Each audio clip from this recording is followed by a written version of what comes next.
বালুরঘাট সংসদীয় জেলা কমিটির উদ্যোগে বুনিয়াদপুর পুরসভা এলাকায় অনুষ্ঠিত হলো রাষ্ট্রীয় হিন্দু বাহিনীর প্রথম সংবর্ধনা সভা। শহরের একটি লজে আয়োজিত এই অনুষ্ঠানে উপস্থিত ছিলেন বাহিনীর পশ্চিমবঙ্গ প্রদেশ সভাপতি সুব্রত পাল, রাজ্য সাধারণ সম্পাদক ভবেশ দেব শর্মা, সংসদীয় জেলা সভাপতি সৌরভ মল্লিক রায় এবং জেলা সেক্রেটারি মৈত্রী দাস। প্রসঙ্গত অনুষ্ঠানে জেলার বিভিন্ন বিধানসভা এলাকা থেকে আগত বাহিনীর 209 জন সদস্যকে সংবর্ধনা দেওয়া হয়। বক্তারা হিন্দু ধর্ম রক্ষা এবং সনাতন ধর্মাবলম্বীদের ঐক্যবদ্ধ হওয়ার আহ্বান জানান। সংগঠনের পক্ষ থেকে হিন্দু সংস্কৃতি এবং ঐতিহ্য রক্ষায় সক্রিয় ভূমিকা রাখার বার্তাও দেওয়া হয়। এই প্রথমবার পুরসভা এলাকায় এই ধরনের বড় সভা হওয়ায় তা বিশেষ গুরুত্ব পেয়েছে সংগঠনের মধ্যে। এ বিষয়ে রাষ্ট্রীয় হিন্দু বাহিনীর জেলা সভাপতি সৌরভ মল্লিক রায় কি বলছেন শুনবো।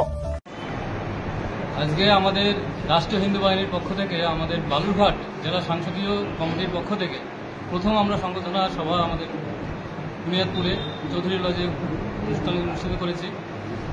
আমাদের এখানে যারা সদস্যকরণ হয়েছে এবং যারা বিধানসভার বিভিন্ন সভাপতি থেকে বিভিন্ন দায়িত্বে আছেন এবং জেলার দায়িত্বে আছেন সকলকে আজকে সংবর্ধনা দেওয়া হয়েছে। উপস্থিত ছিলেন আমাদের রাজ্য সভাপতি সুব্রত পাল মহাশয়, উপস্থিত ছিলেন সাধারণ সম্পাদক ভবেশ দেব শর্মা মহাশয় এবং বিভিন্ন বিধানসভার ইটাহার থেকে শুরু করে আমাদের বালুরঘাট পর্যন্ত যারা সভাপতি ছিলেন সকলে উপস্থিত ছিলেন আজকে এই অনুষ্ঠানে। কি কারণে আজকে আমাদের হিন্দুদের যে পরিকাঠামো সেখানে সংঘবদ্ধ হওয়ার কোনো একটা স্থান বা কোনো একটা স্তম্ভ নেই। সেই স্তম্ভ হিসেবে আমরা রাষ্ট্রীয় হিন্দু বাহিনীর হাত ধরেছি, যাতে আমাদের হিন্দুত্ববাদকে এগিয়ে নিয়ে যেতে পারি, হিন্দু ধর্ম রক্ষার তাগিদে এবং হিন্দুত্বকে জাগরণের তাগিদে আমরা এই হিন্দু বাহিনী গঠন করি।